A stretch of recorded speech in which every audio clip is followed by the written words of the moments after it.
This presentation was given at the Monastic Conference on the Environment, Gethsemani 3. The title of the talk, What is Science Telling Us Today? Given by Dr. Stephanie Kaza.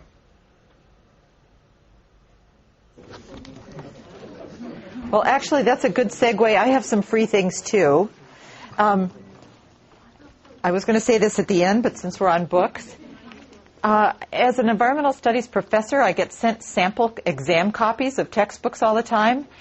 And so I brought a sample of that. I must have 24 of these. And so if it would be useful to you or your monastery or institution, write your name down somewhere or send me an email, and I will happily send you one of these. They're of varying quality. Some are paperback, some are, but they're probably none of them are older than 5 years. So they're very useful for these basic kinds of overviews, a chapter on energy, a chapter on agriculture, and I thought this would be a great place for, so you can look through that one if you like, and I hope someone will take it home. I taught this class on unlearning consumerism this spring, and a couple of students wanted to recycle their readers, and they just didn't want to keep them, so I thought I'll bring those here to the first two. Yeah, okay, I'll give them to you, and other people can fight with you of them. You've got more gadgets than me. I'll give this one. And then, of course, I forgot to tell anybody ahead of time to put my book in wherever you could buy it. But this book is Buddhist Commentaries on Consumerism, so I did bring a few copies of that, and I can just sell them to you at the wholesale price.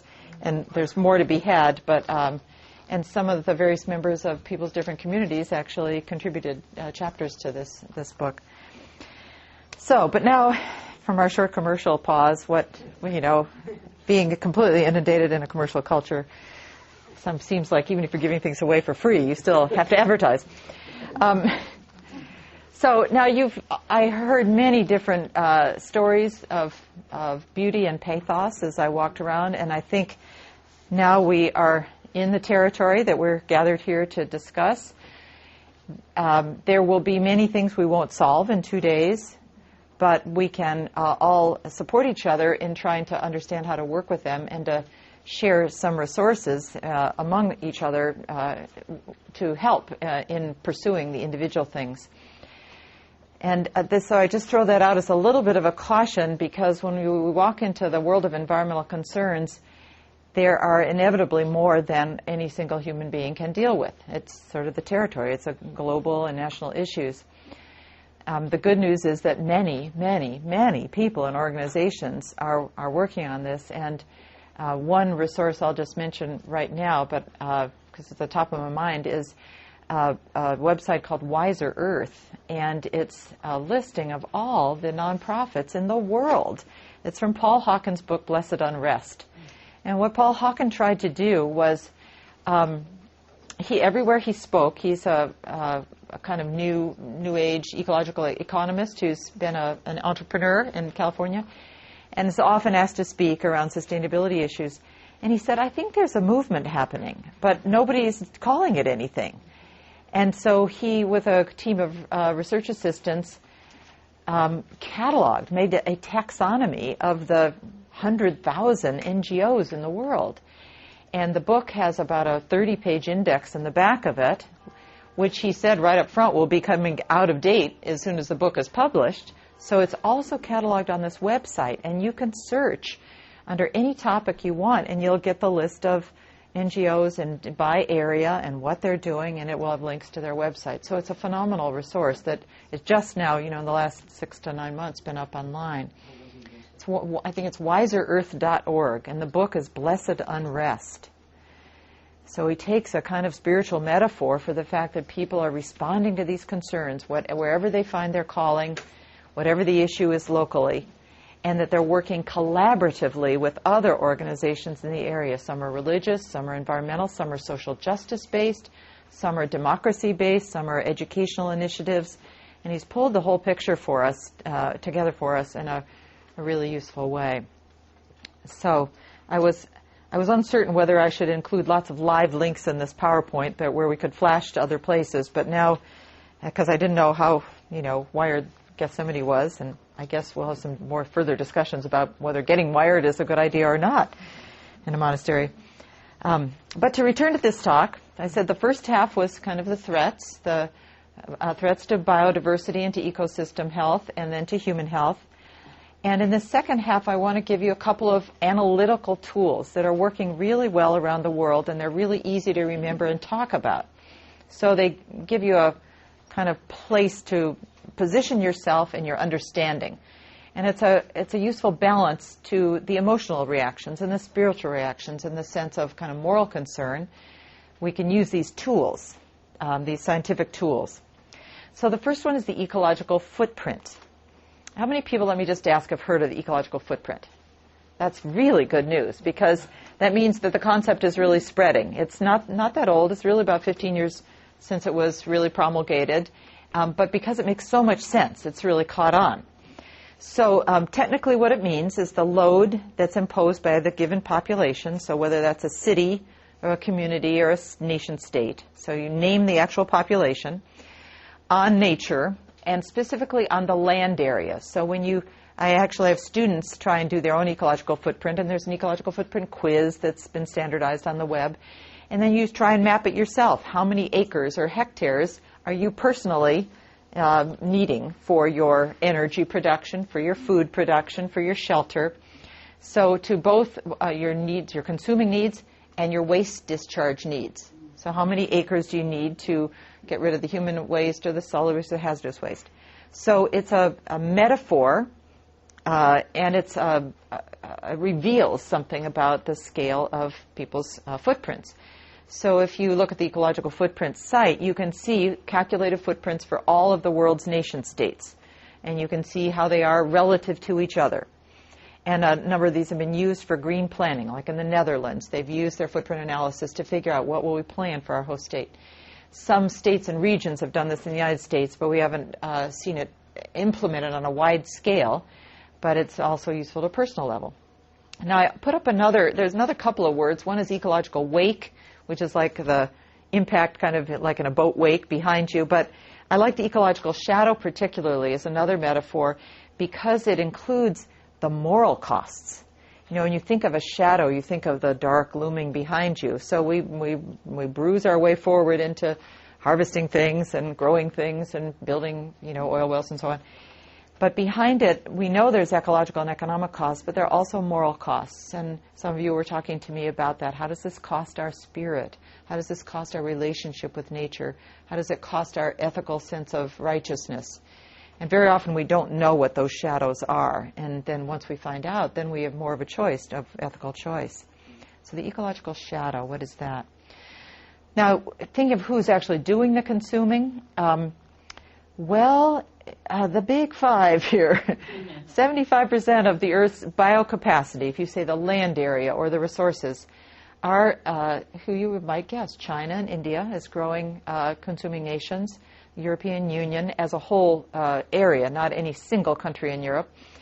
Japan, very resource-intensive country, very big production economy there, and then the United States. And so I just put a few of the numbers down here just for those five, so you could see the footprint per person and just relatively to their share of the capacity. China and India are still remarkably low, but they have very big populations, so their total impact together is about the same as the United States. This is new. If you had done this 5 or 10 years ago, those figures would have been dramatically different. But as China and India have just surged in the scales of their economies, they must be thought about seriously in terms of carbon emissions and every other factor here. But in almost any one of these lists and charts, the United States always holds the bottom or the top position. It's really incredible. So that's good because that gives us, we've got a big job here and plenty of work we can do right here in the United States. But it's helpful to get the kind of global perspective. Now within, I didn't put this on here, but within any kind of group of consumers per country, there's a famous figure called the champagne glass figure. Very skinny, long stem, and then a big, wide kind of mouth of the glass, like a champagne glass. And if you divide that in fifths, the world's populations into fifths, the very poor at the bottom, hardly making any impact really on resources.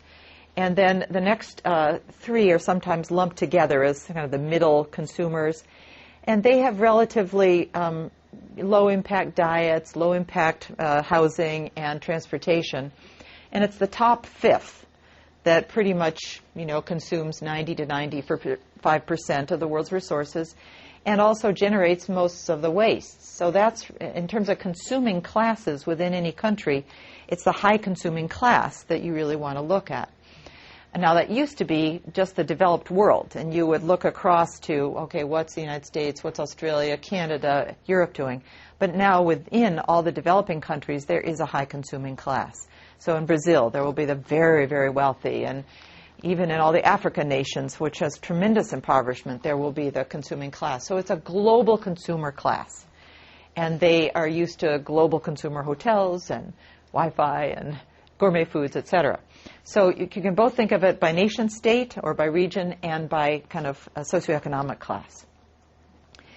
Now this just sort of graphs it so you could visually see by color. So here's North America. The number is the population, how big in millions in North America, Western Europe, Central and Eastern Europe. And then across the bottom gives you a sense of so this is the size of the population. So here we've got 3,000 million, so comparatively speaking, but this is the impact of the footprint.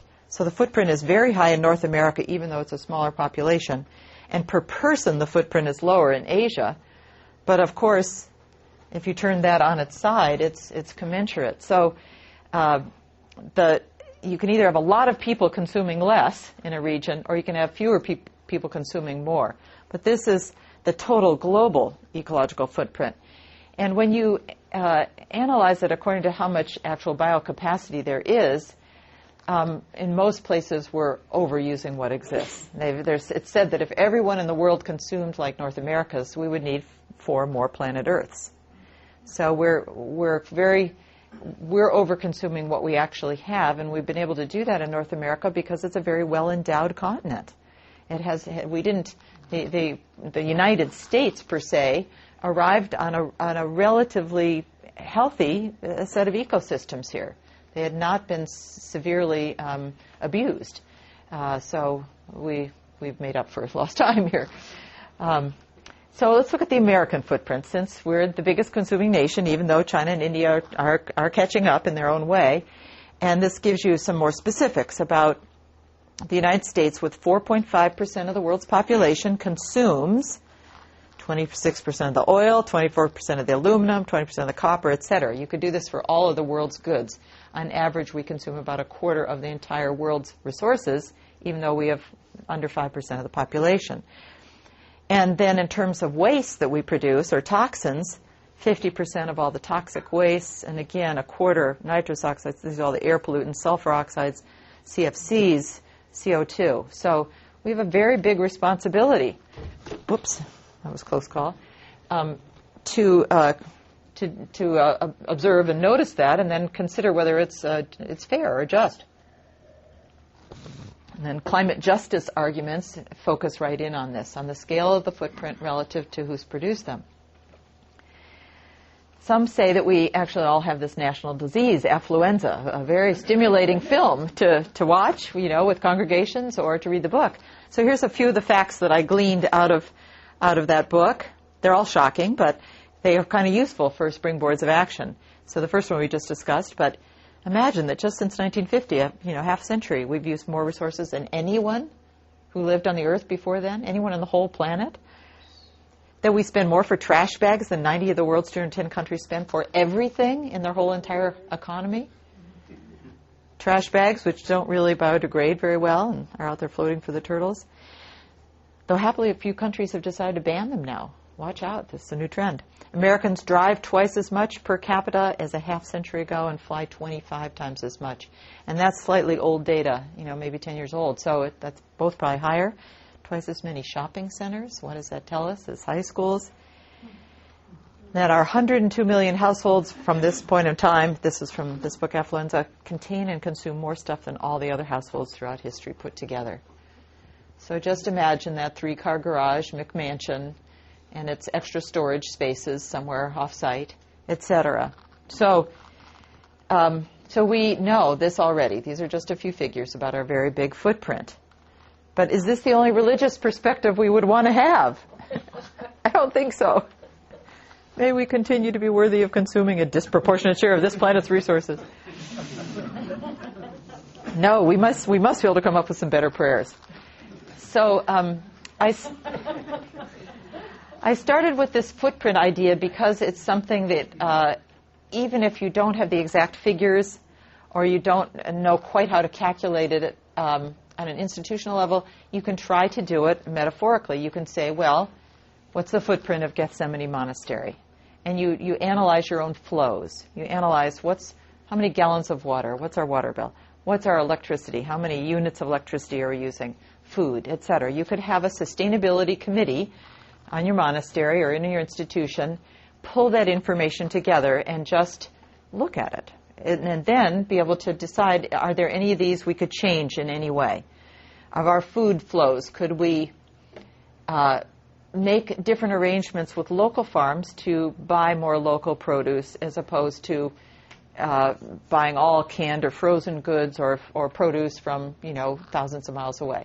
It's just a way to analyze what's actually going on and then have a place to make different decisions. It's not this is not the last judgment day in which you go good, bad. It's just to say this is what is right now in our monastery or in our institution, and where could we go from here? And we can share some of our best practices across these couple of days. Can we have a day where nobody drives? Like I think, is it your monastery that does that? Abhigiri? We don't drive? Yeah, on one day a week? No, we shut our computers down one day. Shut their computers down one day. Well, that's something. I heard about this somewhere. But making choices that change those flows and those uses of the resources, different energy choice and so on. So the footprint analysis, I actually think, is much more valuable on an institutional level than on a personal level. If you do your own individual footprint analysis, you can make some changes, but you're still embedded in a system that's going to keep driving you towards certain flows you don't have a lot of choice about. The energy portfolio was determined by your local utility, et cetera. Mostly where you can make those choices are on food and transportation on a personal level. But as an institution, you can make different energy choices and water choices and generate a kind of fever about it. Now, this is happening. Talk to me about this independently. I didn't want to put all this on the same talk, but in the universities, the campus sustainability movement is enormous, and it's caught on like crazy, and the campuses are all competing with each other, and they each want their new green buildings. And I really think that religious institutions could easily construct a counterpart movement. And ours has been really galvanized by these environmental councils and by a group that just formed which is another really excellent website, Association for the Advancement of Sustainability in Higher Education, AASHE, ASHE. So you can go to the ASHE.org website, and they put out a weekly bulletin, and every week it's like the peer pressure is on. Duke signs new agreement with solar company. University of Vermont puts in new solar panels. Columbia installs new, green building. And you just see like 20, 30 news announce bulletins every week of campuses around the country doing all this stuff. So you can get that news bulletin for free if it will stimulate you. But you could so easily have the same thing. Such and such a monastery installs a... So I think that the religious sustainability movement is just... moments behind this campus sustainability. And we have been just awed by how the students have picked it up and really moved so fast. So footprints at the institutional level really can spur action. Now, the other tool I wanted to give you is this IPAT equation. It's been around forever, and it's been variously modified, but it's easy, really easy to remember. So I is for impact, environmental impact, and then the equation is P times A times T. So population, so the number of people doing whatever they're doing, times the affluence. Now, I think you could measure this in different ways. It's currently being measured GDP per capita. That's a pretty broad number. But again, you could work at whatever scale you wanted to. So how much consumption going on, and how much impact from the technologies involved in the consumption? How fast can they get that oil out of the ground? Or how quickly can they harvest with some super combines? So whatever the technology is, whatever the level of consumption, whatever the population, you can begin to see the combined impacts of them all together. So I'm going to look at some examples of all three of these to sort of play it out. But some people say that other factors you need to take into account, this was actually from that same Gus Speth, the Yale dean, mentioned these aren't really in the equation yet, but he says you really need to look at what's the degree of poverty, and these are more sort of policy level things. So that's for the social sciences, the political sciences, the governments. What are the markets doing? Which ways are the markets driving things? Which ways are the cultural values driving things?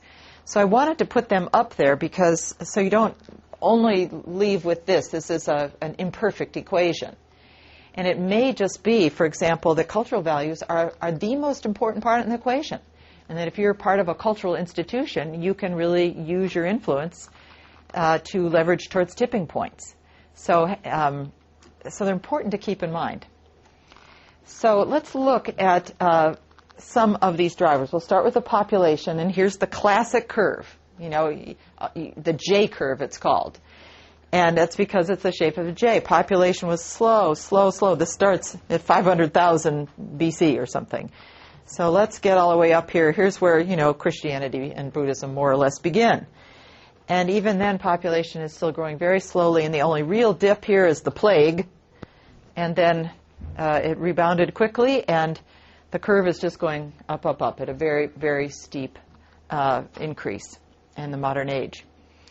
So some of the pressures, this is again a little bit artificial, but the developing and the developed world, they're quite different population pressures. And it's not just in one part of the world. So in the developing world, we know there's high infant mortality. People need to keep fertility rates high because they're using the family labor. We've got tremendous urban squatting settlements in all the big cities of the world without sewage or garbage service, sometimes no water or any energy either. Struggles we mentioned already that are between populations within a country or within a city or between classes. Wealthy people taking away the resources of the poor people for their use. And I mentioned about the family planning limits. But we experience population pressures too. Increased traffic everywhere, increased encroachment on the land being sold off for fragmented housing development. Competition for jobs is now a really major part of what's happening in our own economy here, with things being outsourced away. So it's a different kind of a population pressure, but we can name it similarly as population. Here's another way you could map it. Just thinking of the big cities. So the smallest of the circles is 5 million, the biggest is 35 million. So this is a projection going from the darker red, 1984, to the lighter, 2025. So you just at a glance can see where are the kind of exploding urban populations. And as I said, this is half the world's population now. So if you're going to do or think environmentally, you have to think in terms of these urban population centers because they use so many resources and they are so complex to support with infrastructure just to manage the ecological systems. Some of these big cities like Mumbai or Bangkok are growing at a pace faster than they can build the infrastructure to support the population. And so just in terms of urbanization, you can see what a myopic view we might have in the United States around big cities and urbanization because it's not nearly so dense as, say, in India or China. Those two countries alone have tremendous urban needs to work with. Now, this is a little bit outdated, but it's a whole different way to graph it. I like these kinds of weird maps because they show you where they're not literally geographic, but they show you who's having the greatest impacts and who's growing the fastest. So, we think we're pretty important, but our population growth is still much, much less than India and China. At the time of this book, which was I think maybe 10 years ago, China's growth rate was 20%, India's 16% natural increase. And that's an increase, not a growth rate, I'm sorry. That's the increase between 1996 and 2000. So in a 5-year period, the population grew that much. And the other big country down there, Indonesia.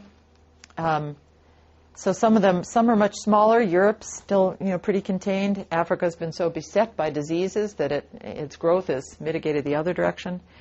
So in terms of having a global view, there are certain places that could use a lot more attention. and a lot more support. And I know a lot of environmental groups have been trying to set up partnering organizations in China and in India just exactly to do that. So, population. The other one, consumption or affluence. And that A for affluence doesn't quite get the whole picture, so I switched over to consumption here. So in the developing world, the consumption pressures are often from lack of consumption, lack of food, starvation and hunger, low food security, high rates of malnutrition, cash crops replacing subsistence crops. So they're growing a cash crop for the economy, for the market, but they're not growing food they can actually eat. And a lot of the wildlife is being hunted. Bushmeat hunting is now very popular and commonplace, and flooding the markets with the meat from the local wildlife. Lack of water we've talked about, and high rates of poverty. So when you're very poor, you go farther and farther for your resources. So the sort of cutting the wood farther and farther away, or having to walk farther and farther for water. But in the developed world, similar kinds of pressures of consumption. Well, who did somebody said in one of the groups here, we're a Walmart community, or we're Walmart America, that kind of consumption. But we actually do it with our infrastructure. We have these perverse subsidies, I don't know if you've heard that term, but subsidies that support things that are actually ecologically harmful, like all the big agriculture. The farm bill that's been debated for months and months and months, with the hope of getting more support, at the U.S. level, policy-wise, for organic agriculture, sustainable agriculture, has been fought every step of the way by the lobby for the big five, the soybeans, the corn, the rice, the cotton and wheat. They get all the national subsidies, even though they're making the most profits. So that's a kind of example of perverse subsidies, and the energy development as well. A lot of subsidies for developing more oil, for developing more natural gas, and not for the renewables. So this is a consumption pressure coming from from the policy level. And the cheap food imports, as well as clothing imports, all of our cheap imports set it up so it's very easy to consume. And it would be hard to pay the full dollar for any of these things anymore. We can't even make clothing in this country and be able to afford to buy it. So we're in some pretty big double binds around our consumption. Now, just to focus in on energy consumption, because that's one that's driving so much else. As usual, U.S. is up there as the highest per capita user in the world, consuming 5 times more energy than the average global citizen, 10 times more than the average Chinese, and 20 times more than the average Indian. So just comparatively. And the richest people using 25 times more energy than the poorest. So there's not only a big wealth gap, there's a big energy use gap, and this surging demand in China and India. So if you look at just the U.S., here's what we're consuming: imported oil, domestic oil, so you can see by the pie charts, nuclear. Renewables is still only at 6%. So if you want to see a change, that's the one to grow and the others to shrink. But all the others are fossil fuels. And, we've used them hard, and we will use them up soon. And our energy use, here we go, is industrial, is a big chunk of it, then our transportation, residential, and commercial. So, again, if we're thinking nationally, what could or should we be doing to reduce the transportation segment of that? And you all know that public transportation's really had a hard time in this country. It's been systematically destroyed, even in certain places like Los Angeles. And so we could right now have bullet trains crossing the country like in Japan or Europe, but we don't. So there's, again, lots to do here. No shortage of things to do. So now let's look a few technology examples, and then I want to be sure we have plenty of time for discussion.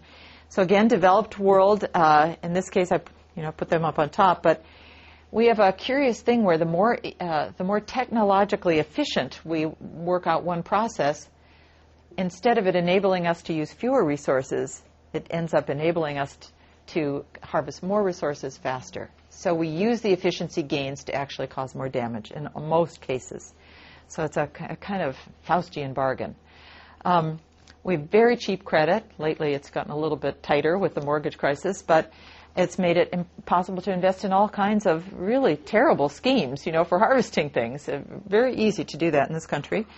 And And our environmental regulation, as many of you know, the last 7 years have been badly impacted by the, I could go on, but but you all know, it's in every possible sphere, the Forest Service, the EPA, the agriculture, at every level. So the good news is that probably that will change, in November. I can't predict for sure, but I think the cumulative impact that everybody knows about is going to show in the polling place.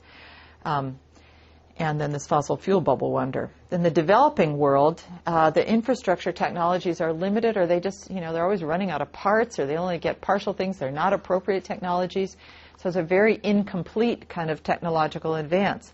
Some places will switch completely to cell phones and not have any landlines, for better or worse. Some are able to do cheap computing, some not.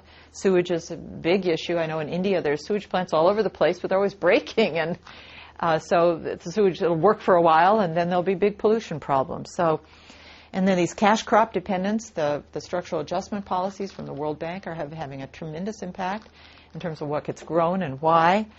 And a term I'd just like to introduce to you is information poverty compared to information privilege. When we're used to strong privileges in many areas, but information privilege in the U.S. is this access to everything on the web, everything electronic. Researchers in Central America actually are glad when foreign students arrive, because then they have access to all the information available, published peer-reviewed scientific articles they can't get online. They not only can't get it, but their electricity infrastructures are so uneven that the computing facilities are always going down. I mean, constantly, like every day for periods of time. And so you lose stuff, or you can't get back to it. I mean, imagine trying to have that as part of your... So there are information poor and information rich countries as well. So just a couple of examples. This is Wyoming. This is what parts of Wyoming look like now, where the latest energy extraction is coal bed methane. And this is a very shallow coal seams, and it's a lot cheaper to extract. The methane is held in place by the overlying aquifers. So the way you get to it, and they think this is maybe a 15-year supply, so that would seem like a lot of energy. But the way you get to it to drill one well is you first have to release the pressure of all the water above it. So that means here in Wyoming's pretty dry, 75,000 liters of water per day from one well. And those aren't all wells yet, but they're like, here's a well, but here's a bed for an exploration. So they're checking to see where can we get this. But the water, rather than being able to be used, it's just dumped. And it carries the toxins from the methane below and the other sort of oil field debris. So far, 12,000 wells have been installed. This is all probably in the last decade. 39,000 more proposed.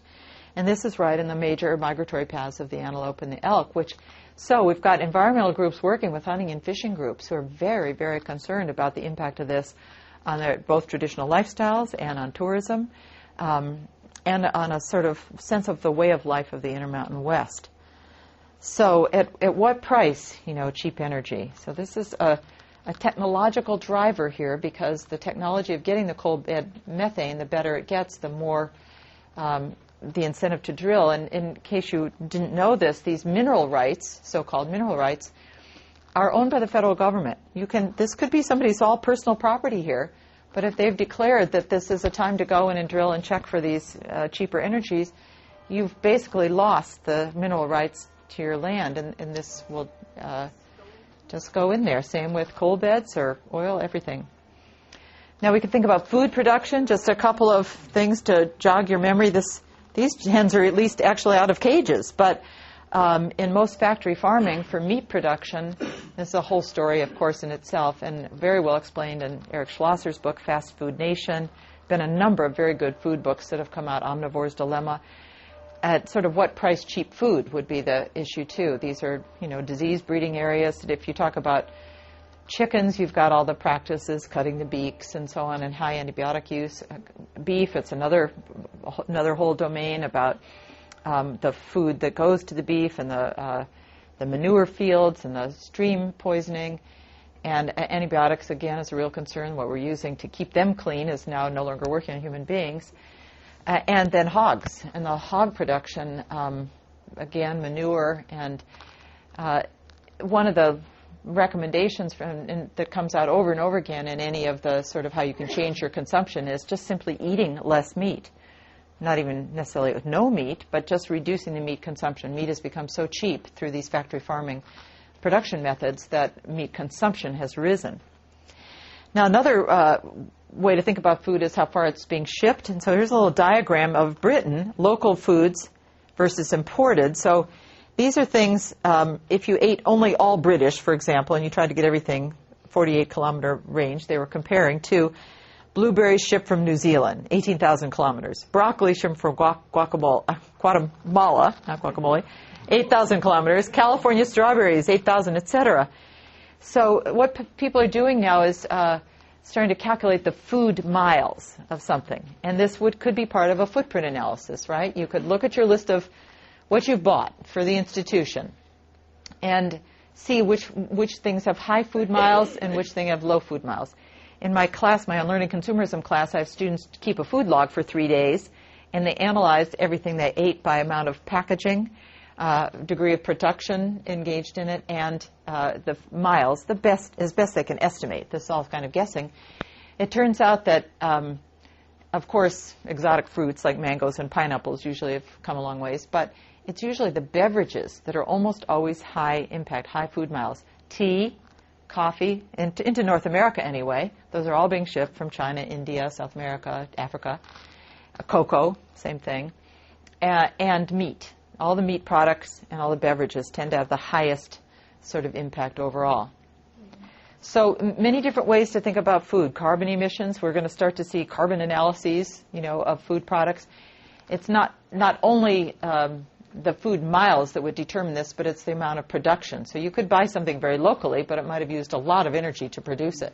So it's a little more complicated than just the miles. Now, in terms of water that we talked about, I wanted to show you this example of China's great dream.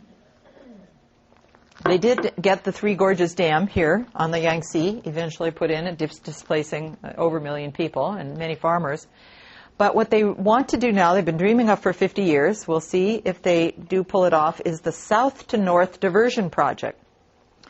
Now, it's not only China that's had these kinds of dreams. Just to put it in perspective, Southern California has always drooled over Northern California's water. British Columbia would like to sell its water to, states to the south. Wherever there's a water poor area, it just looks, like, say, to the Great Lakes. Well, there's some water. How could we get it to us? So this kind of damming and diversion project is something that people scheme of technologically. So this one would bring water from the Yangtze up to Beijing, big population center, 13 million, fast-growing northeast region. They've already pumped dry the Yellow River. See, that's the one closer to Beijing. But right now, already, 400 of China's 670 largest cities don't have enough water. So what kind of impact this would have if you took it out of the Yangtze, who knows? It would be the world's largest water movement project. $60 billion, I'm sure that would greatly increase over time, $60 billion, twice as expensive, Three Gorges, 3 major canal systems. And, of course, when you go that far, you're going to have to take the water up and downhill a few times. So then you have to pump it, which takes a lot of energy to get it to lift the water literally over the hill. And then there'd be many aqueducts, and since the aqueducts would have to cross a lot of things, highways, streams, rivers, you'd have to build, go up and down with that too. But they anticipate this would move 45 billion cubic meters of water over 1,300 kilometers every year. A tremendous amount of water. And I think they don't do environmental impact statements over there. They don't have a NEPA law. So I don't think anybody's really calculating the impacts. They're mostly calculating the benefits. This would enable Beijing and the other surrounding cities to develop their economies even further and support all the populations that are there. But obviously there would be huge losses of species and ecosystems. And who knows about climate impacts when you're changing major river systems. One of the big concerns is how to even keep the water clean. If you're shipping it that long a distance, it's picking up air pollution, it's picking up water. So then you have to process it again when it arrives. myself, I just wonder, aren't there possibly other ways to recycle the water locally, cleaning it, rather than having to ship it and then reclean it? So I threw these couple examples up here to see how big how the sense of scale we can think of as clever human beings, coming up with ideas to work with a very complicated ecological situation. So in any given this is an analytical tool, because in any given situation you can then look at, well, is it a population factor that's driving this? Is it an increase in the number of people? Or is it an increase in consumption? Which part of the equation should we look at? Or is it a technological one? And it will determine then which way you would approach it. So all these technological ones, you'd have to work at a policy level and at some kind of a very collaborative scientific level to even begin to make a dent. The consumerism level, you might be able to work at a personal or an institutional level. So a lot of working with environmental problems is finding where to work is the appropriate scale and what system to work in so you can be effective. Because if you don't rationally try and think that through, then you just throw your effort at it in any way that appears in front of you. And we need to be efficient in the way we use our effort. So let me offer here Gus Speth's analysis of what he calls the 8 transitions to sustainability. And with sustainability as a goal, we would take all of these trends that we're able to analyze, we have tools to analyze, and we would use the policy and the science to orient towards sustainability. So one would be in stabilizing the world population or even decreasing it, and actually this has made more gains than we might have anticipated 50 years ago. Population rates growth rates have dropped. It's still growing, but the rates of growth have dropped. And the single biggest key that we found out now is education for women. So where women know how to read and have access to health care, they can manage their families much better. But the other part of that is a real need to increase the security of the family. If you need to give birth to 10 kids to be sure you can care for yourself in old age and manage the farm, etc., and expect that a few will die from disease, that's not very strong family security situation. This word security, by the way, is turning up all over the place, and it's very useful. Food security, carbon security, environmental security. And I put it in here as family security, because I think it's a link to the family values conversation. That I think that may be what's driving a lot of that concern is the need for a sense that the family unit can be secure, and that's a sort of foundation for all of society's security. Eliminating mass poverty. Poverty, because it has such an impact locally on the environment and because it's such a driving force for the migration to the urban settlements. This will take a lot of support from developed nations, a lot of generosity, a lot more than we've been doing. The U.S., again, is one of the lowest among the donor nations. Norway, all of Scandinavia are very generous. A lot of Europe is much more generous. This is an understanding that if we invest in the poor nations, we all will be better off.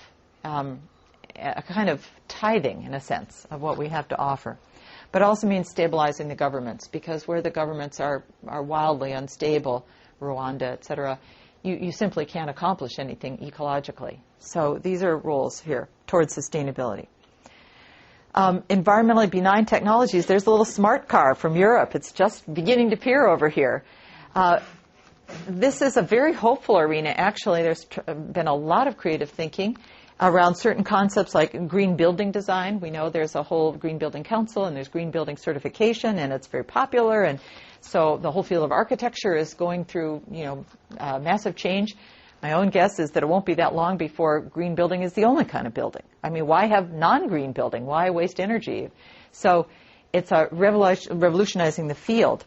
Public transport, there's some fabulous technologies too that can easily be employed. This BRT could go anywhere. It was developed a lot in Brazil. Bus rapid transit, it works just like a subway, but instead of having to build the tubes and the subway trains, you just set it up so buses have their own lane, and they can pick people up and drop them off very fast. You've already bought your fares. So it's working very well in certain areas. Cradle-to-cradle thinking means instead of cradle to grave, where you start with the resource and then at the end you just dump all the waste, means you see a no waste, a zero waste kind of scenario.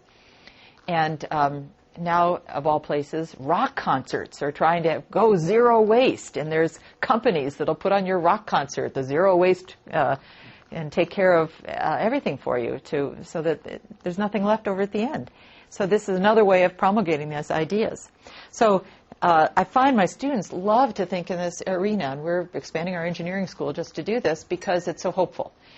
If you can think of a different way to do it that doesn't cause waste, people will want to use it. And consumers, by the way, generally want to use these new things if they're made accessible and easy. If they can get them, they'll have access to them, they'll use them.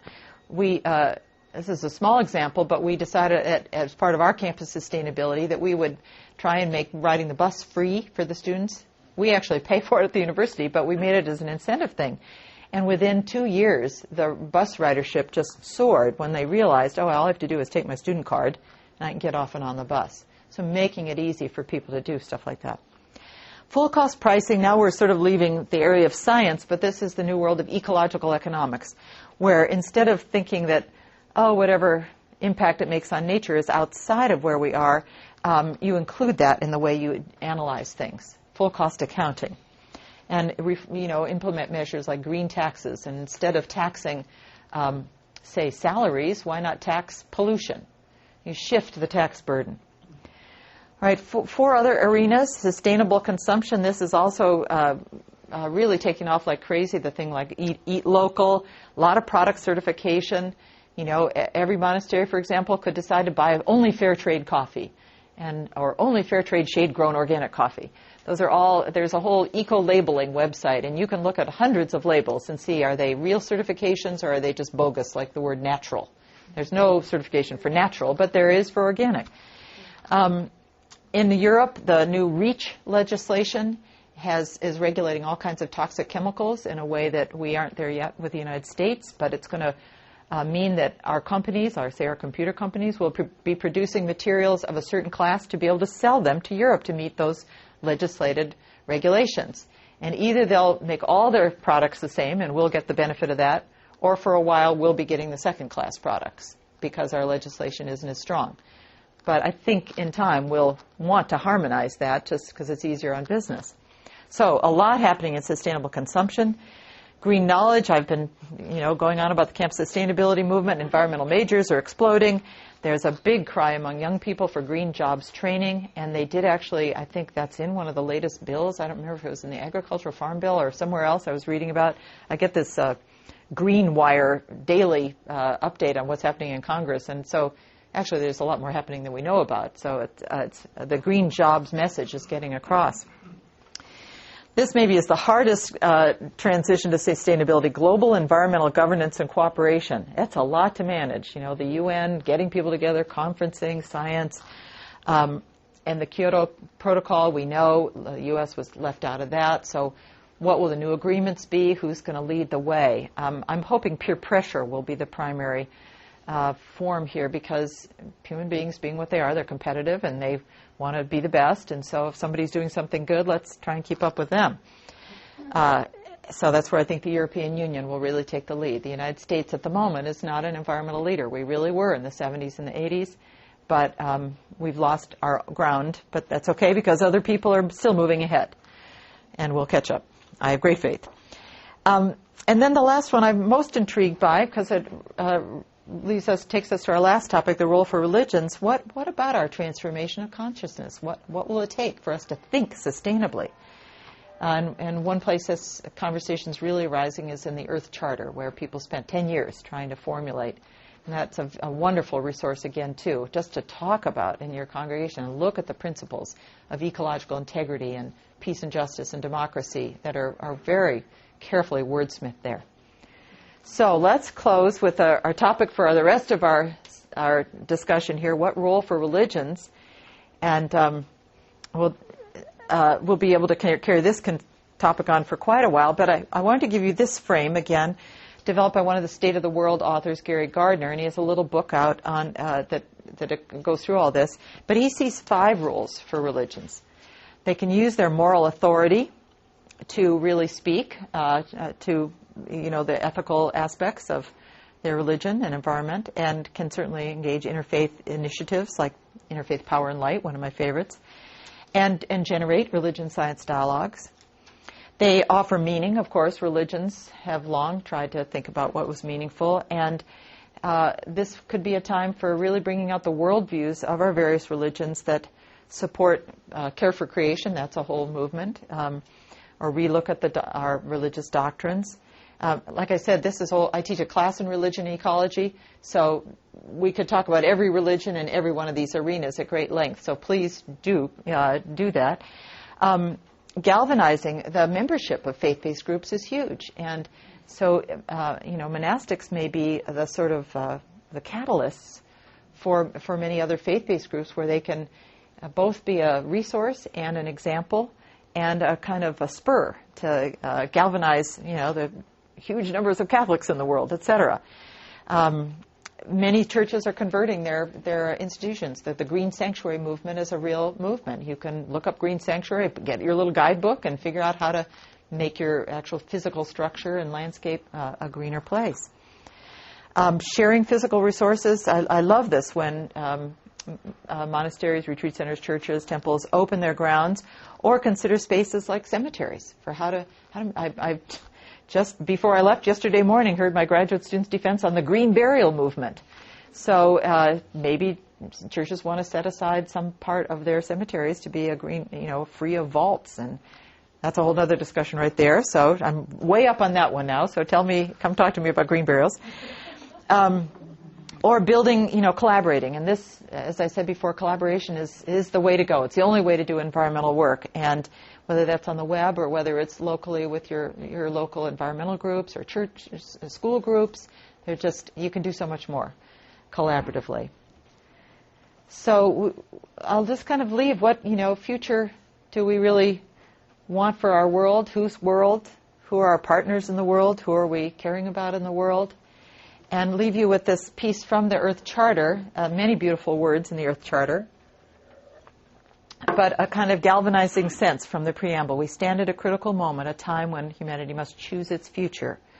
As the world becomes increasingly interdependent and fragile, the future at once holds great peril and great promise. So to move forward, we must recognize that in the midst of a magnificent diversity of cultures and life forms, we are one human family and one Earth community with a common destiny. We must join together to bring forth a sustainable global society founded on respect for nature, universal human rights, economic justice, and a culture of peace. And those are the 4 areas that the Earth Charter covers. Towards this end, it is imperative that we, the peoples of the Earth, declare our responsibility to one another, to the greater community of life, and to future generations, to think through time as well as space.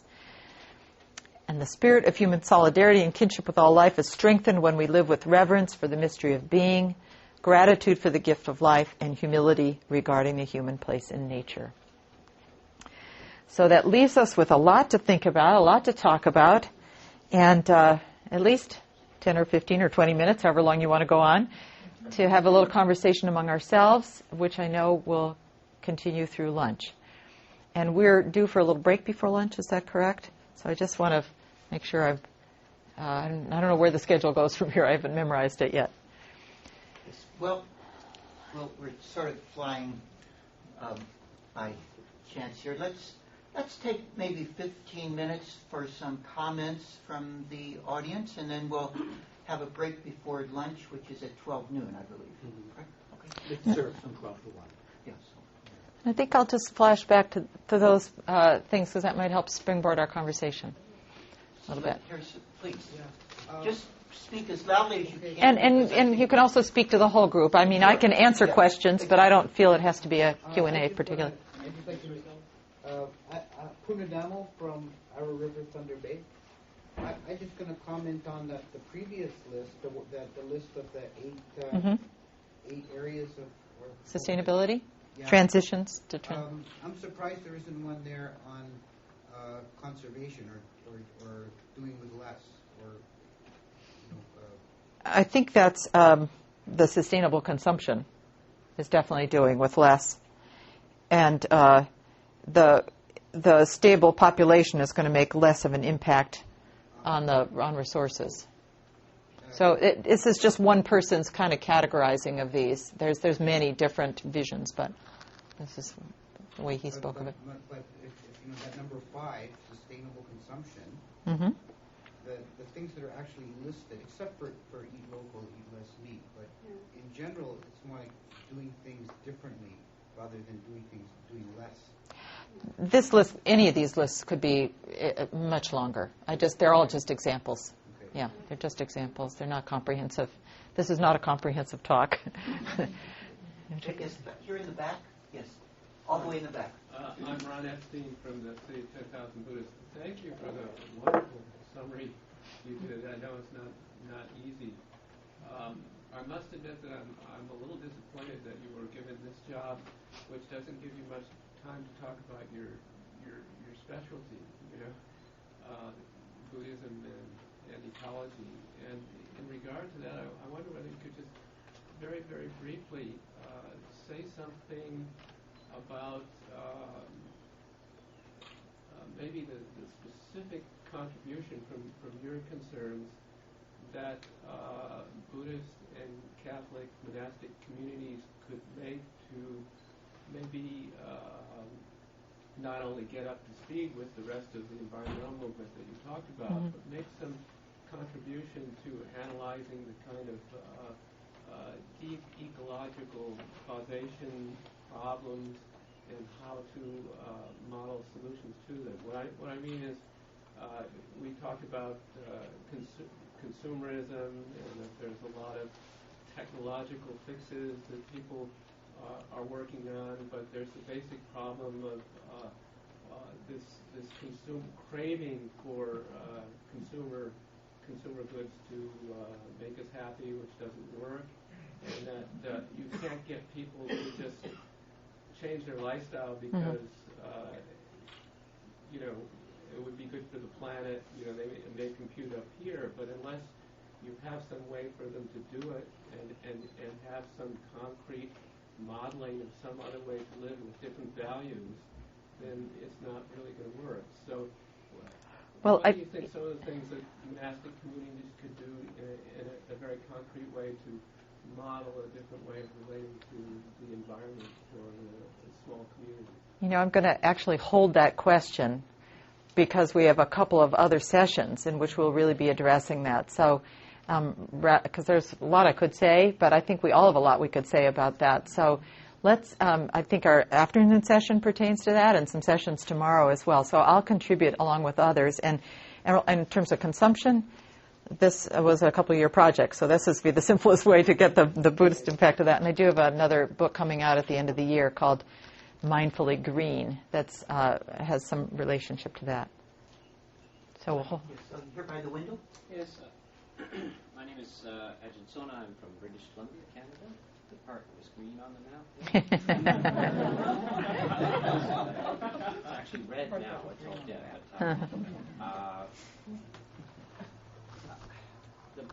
What I've been given in the last few years, some talks specifically on this, and one of the areas that I think specifically that monastics can address is anxiety over the ecological, the possible impending disaster. Why don't we present people with all of these statistics and facts and so forth? It can be oppressive on their psychology, and they're already stressed. So I thought, of course, we make our monastery as green as we can possibly make it. We do the actual physical example, but perhaps our unique contribution from both the Buddhist and Catholic contributions, understanding the nature of the mind and its anxiety in dealing with potentially disastrous situations, that the internal ecology of the individual needs to be addressed. Is your heart green? Is your head cool and your heart warm at the same time while you're imbibing so many external scenarios? So I give talks about remaining cool and green in the midst of this distress, so that they do the fuel that they operate on to address these issues is fuel that doesn't burn out their engines. So that's for monastics. That's something we really specialize in, is the internal ecology. That's good. Yeah. I'm Scott Kyle. I've accompanied Ajahn Pranamo with the Theravada tradition of Thunder Bay, Ontario, up in Canada as well. And I think Ajahn Sona, you make a really good point. It's you're sort of getting at the last point of the presentation, which is about transformation of consciousness, which actually, ironically, isn't it can't really afford to be a long and gradual thing anymore. It needs to be almost instantaneous. And I think spiritual communities, if we have them within religious traditions, and there's not necessarily great spirituality within religious traditions always. There can be a nucleus in there. And but what you say, of course, is the much needed areas. We need to actually transform our very consciousness. How we do this is one of the grand mysteries, perhaps, of humanity. If we would stop kind of stringing up our spiritual teachers and gunning them down, we might get somewhere in that area. But the real work in terms of building community, whether it be spiritual or religious community, or community in your actual neighborhoods, is the nuts and bolts of, like, it's great to try and transform our consciousness and sit in meditation and be within spiritual community and be in a good way in the inner. But there are those of us who are trying to do the real nuts and bolts and the gritty, grimy work of standing up to what I call corporatocracy. And that would be one thing that I would like to, your presentation was excellent and comprehensive, and I thank you for it. But I think this is something that we need to be aware of, that there's a dark corporatocracy running this planet into the ground. And when we see, I think we need to make a vital connection between the war machine that has been going on for centuries, and it's the fence around the riches. And it springs from a fundamentally flawed consciousness, which is perceiving the world as essentially and vitally a material place rather than a metaphysical reality based on love. Mm-hmm. Yeah, I will just add a postscript to that one of the more powerful pieces and zones of activism is in interfaith corporate investment, shareholder action. It's really picked up a lot of steam. So there has been a place that's happened, but we can talk more with people. In the very back, yes.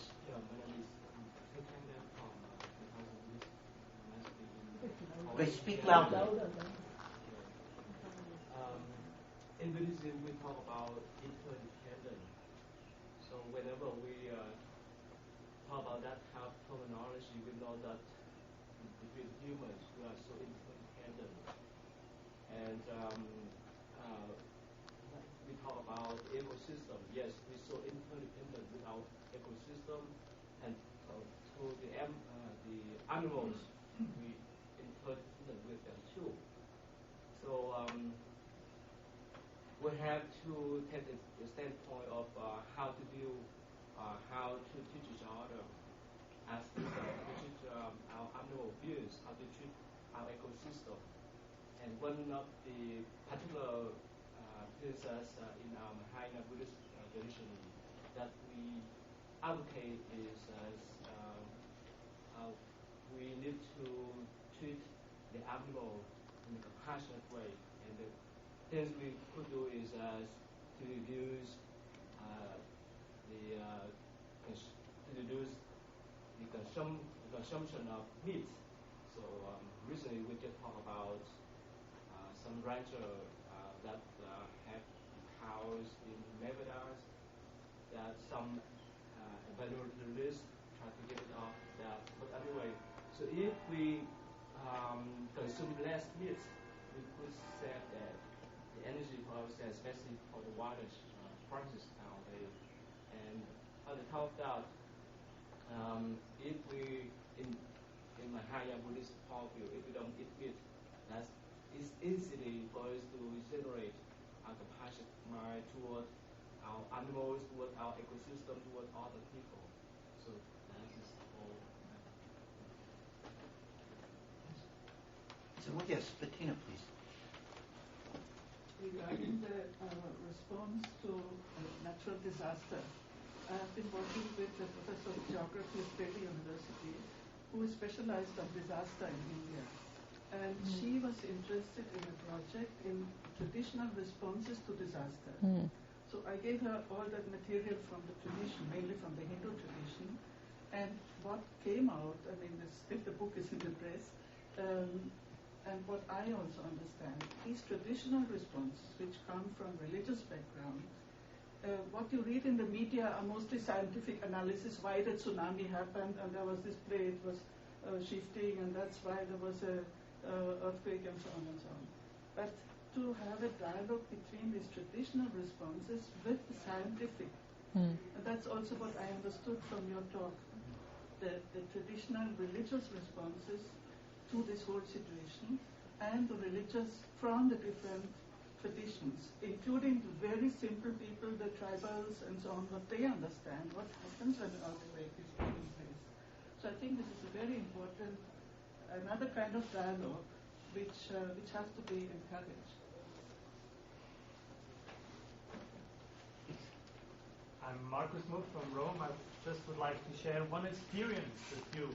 I was a business manager at our monastery in Engelberg, and I know many other monasteries and the way they are making business.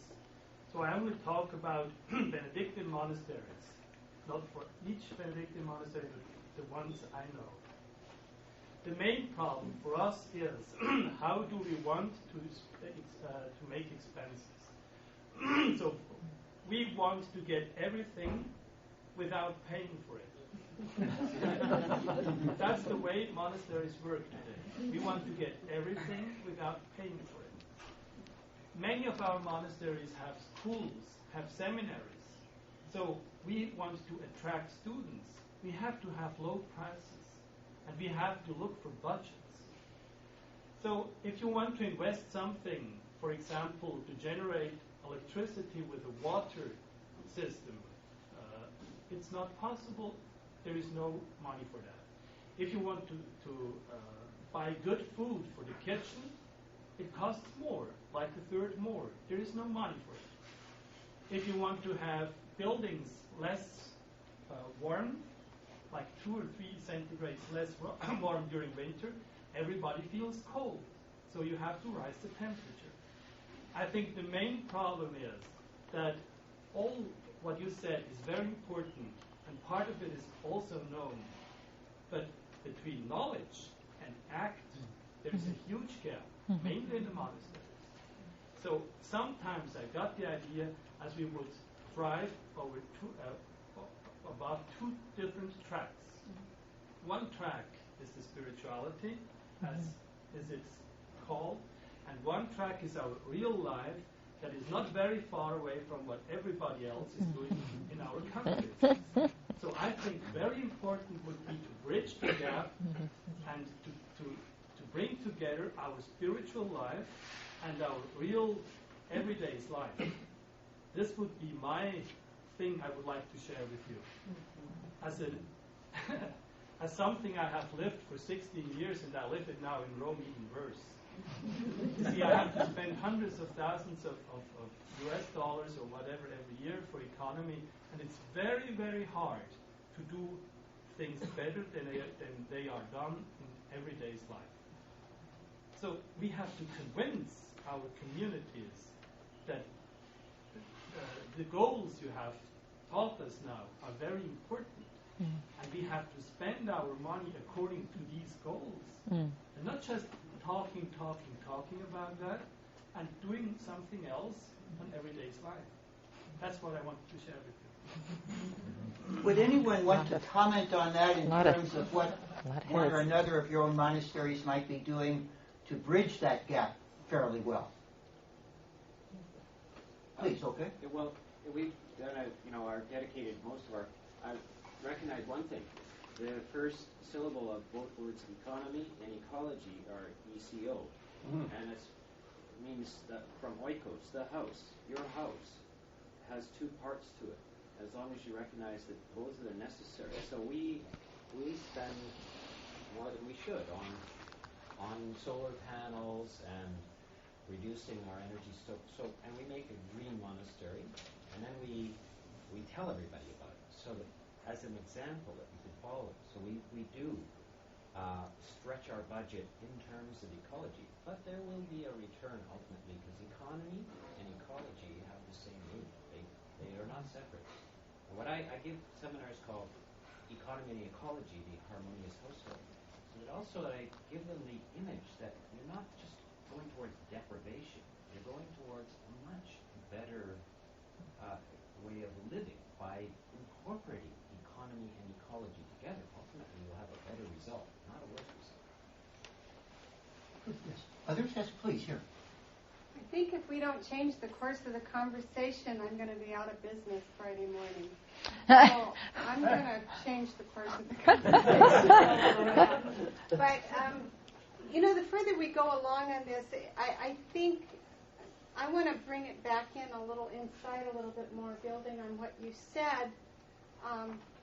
And that's, I increase my mindfulness of my own lack of awareness and my own responsibility and my own relationship to the world around me. When I face these issues and I'm more aware of the world and how I relate to it and how my community relates to it and my responsibility to it. And I'm more responsible for the political impact around, and I've become more aware of that.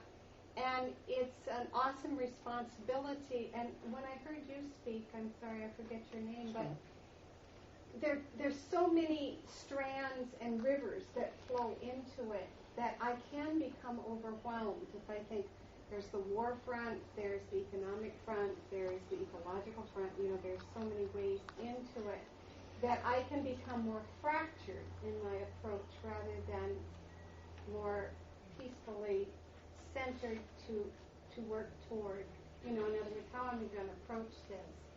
And that's where prayer is essential to me to make me more still and mindful in how I'm going to approach this. But the point is, I've got to keep moving. And I cannot be defeated by all I can't do. But mindful and dedicated to what I can do and how I can encourage those around me to move with me. And that's one of the great things about these moments, what I learn, what excites me, and what I feel around me. Yes, Victoria. Well, I was just reading the I Ching the other day, and there was a comment supposedly made by Confucius, and he made a distinction between people who influence, the hexagram is influencing, people who are able to influence or manipulate others. If they do so only by their words, they can only impact people who hear their words, with whom they directly speak or who hear their words. But he said the superior man or the sage who has, I guess, deeply integrated some kind of understanding actually can influence many more people way beyond what the words themselves can touch. So it seems to me that in a monastic setting, people might be able to appreciate that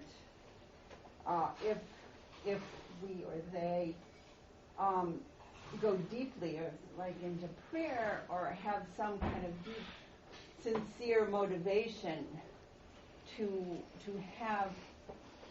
become ecologically responsible, then there should be some kind of impact that goes beyond the dollar sign, or there should be some kind of maybe even faith that the impact of what they do, even if it costs a little more, will be positive.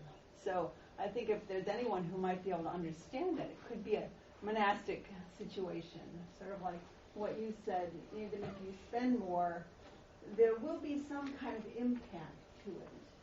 And it comes from a place that's not always worried only about the dollar, but it makes use of the dollar somehow in promoting something much that comes from a deeper conviction that even if it costs more, if it's helpful, it should be done, if possible, something like that. It's okay. Back here, Dominic, please. I've been kind of sitting and listening a little bit, and I have have seen growth in different areas from people, like you were saying back there, doing, the example showing, and as you just said, speaking sometimes at specific area, will impact there, maybe not out in a broader reach, but in a narrower one. But part of this frustration for me is that you can speak and give example, but you still have a great part of the human existence that doesn't even want to believe that these things are impacting us in the world, on the earth we live on. And as somebody that's been educating students, and that, is it just going to come down basically, and I don't know if you can answer this, is it going to come down to just the simple fact that we're going to have attrition, and these generations that you're teaching right now are the ones that are going to make the difference in this? Gosh, let's see. I have no crystal ball here. We don't really know how it's going to come down, but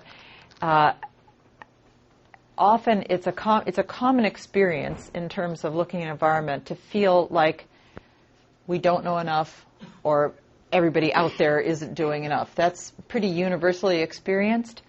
So how actually true it is debatable. When you do certain polls, people seem to be more environmentally inclined than they ever were before.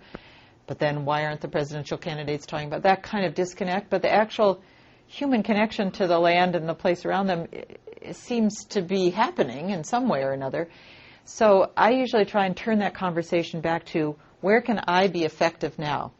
Throwing yourself against a brick wall, whatever it is, if you think, I'm going to take on Walmart or, the war in Iraq all by myself, yes, you'll use up all of your energy. There's no question. So myself, I had chronic fatigue syndrome for a while in my 30s, and it was a really tremendous assistance to my education of how to see where there's tiny little openings and to let the water flow or the energy flow where the tiny openings are, and to be effective in the place you choose to work. So there are many places where we sort of derail our own capacities by feeling overwhelmed, by viewing it as impossible, it's by blaming.